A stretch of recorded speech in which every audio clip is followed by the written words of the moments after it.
Sige. Sige, salamat ha. Thank you. VP Inday, Yes. welcome back to the Netherlands. Magandang araw po sa inyo. How are you today? Thank you. I wouldn't say I'm happy to be back because of the situation of President Duterte, but I'm happy to see all of you again, and happy springtime sa inyong lahat. I am very well and okay. Thank you, VP. On behalf of the Filipino community all over the world, welcome back and we're glad to see you again. Yes, I'm happy to see first-timers as well. And first-timers in the Netherlands, ma'am, no? Yes. So, We're here actually last year. Yeah. Oh. We bring some cakes. Oo. Birthday si Tatay. Oh, salamat. And I think malaki din yung celebration nitong nakaraang March 28 para kay President Duterte. So nagpapasalamat din ako sa mga Filipinos overseas na pumunta dito sa Hague noong March 28 para mag-celebrate dito sa Duterte Street and mag-celebrate din dun sa Malidel Park. So thank you sa inyo. Thank you, VP Inday. Next birthday. Yes, we always pray for that. No? Halos araw-araw yung dasal na sana ay makauwi na si President Duterte. Kami uwi. VP Inday, Oh, ma'am. Sobrang mahal ng thank you, ma'am. magastos, ma'am. VP Inday, how was your visit with PRRD after a while, ma'am, of not seeing him? Okay lang naman. He looks well. He looks healthy. And wala naman siyang mga problema. I suggested na magpa-physiotherapy siya. But he refused na mag-physiotherapy. So, we'll see tomorrow kung makumbinsi natin siya na magpa-physiotherapy in lieu of his supposed dapat everyday exercise. Yes. VP, what is your initial reaction when the jurisdiction was established, decided by the appeals chamber, ma'am? Well, I accepted it as it is. Discussion na rin naman namin yun ng mga abogado, no? Na we don't see any way that the ICC will let go of the case of President Duterte since isa na lang ito sa dalawa na ICC cases, no? So we don't think na they will let this go. Is it the same sentiment, VP, with respect doon sa confirmation of charges? Yes. Okay. Same lang, no? Na this will really go to trial, and the best way to move forward is to prepare for trial. VP Inday, the burning question is that how do you maintain such a vibrant and very beautiful vibe amidst all the persecution done to you by your detractors? Siguro... No comment. No, I've always been like this. Yes. Even before I was vice president, and hanggang naging vice president ako, and I don't see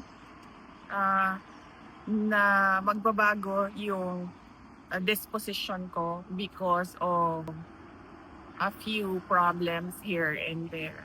Sabi ko nga lagi, 'di ba, noon na parang tipong ang pinaka problema lang ng isang tao is magkasakit or mamatay, because death is the ending, and then disease or sickness is going towards the ending. VP, just to be political also, what is your position? A lot of people, especially individuals na talagang gusto kang ma-impeach, are already spreading statements sa social media or sa mainstream media that you will be impeached and there will be impeachment sa Senate against you. Kung ordinary individuals lang naman yan, like ordinary Filipinos, pabayaan na natin yan, no? Kasi yan naman yung opinion nila, yan naman yung damdamin nila. Hindi mo naman mapabago ang nararamdaman ng isang tao. but it is different siguro kapag congressman na yung nagsasabi or senator na yung nagsasabi. Kasi magtatanong ka, bakit sobrang sigurado ka na Yes. tapos na ito? I was about to ask VP because Representative Ridon actually even made mention in an interview that you're very clear na talaga that there will be 106 votes which is required for the articles of impeachment na ma-endorse doon sa Senate.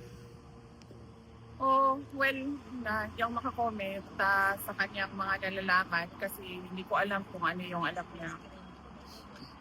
Okay. VP Inday, just to conclude this interview, VP, no, para siguro jet lag ka pa.